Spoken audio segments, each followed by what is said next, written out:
Mabilis naman ang naging tugon ng pamahalaan para agad tulungan ang mga biktima ng car crash sa NAIA Terminal 1. Ang driver na sangkot sa insidente isinailalim na rin sa drug test. Si Angela Peñalosa ng Radyo Pilipinas para sa Balitang Pambansa.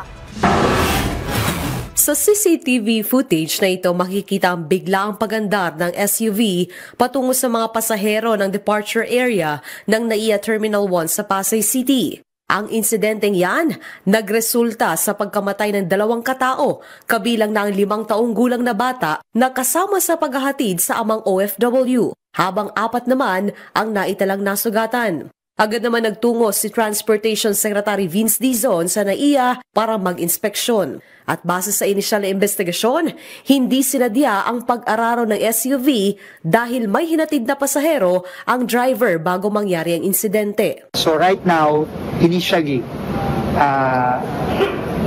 mukha namang hindi pumunta dito yung driver para managasa. No, hindi intentional dahil nga nakita natin na meron talaga siyang hinatid na pasahero dito sa huminto.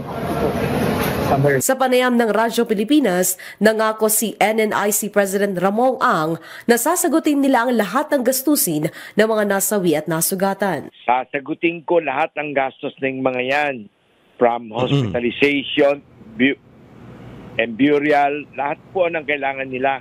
Tutulungan ko po sila. Inihayag din ni Ang na tuloy-tuloy ang mga pagbabago sa NAIA kung saan prioridad nila ang pagsasaayos para matiyak ang kaligtasan ng mga pasahero. The most important na pinagkasunduan namin ni Secretary Vince Dizon kahapon is gawin natin parallel passenger unloading. Para sa ganun, kung mag-runaway man, sakali na siya mag-wild, hindi siya akit sa bangketa. Yes, that's I think true. that is a very good suggestion na minungkahi po ito ni Secretary Vince Dizon. Samantala, isinailalim na sa alcohol at drug test ang driver ng SUV na nasa kustodiya na ng mga pulis. Sinuspende na rin ng Land Transportation Office o LTO ang kanyang lisensya. Pinapayuhan naman ng mga otoridad ang publiko na iwasan ang paggawa ng espekulasyon lalo't patuloy pa ang kanilang investigasyon sa naturang trahedya. Mula sa Radyo Pilipinas, Angela Peñalosa para sa Balitang Pambansa.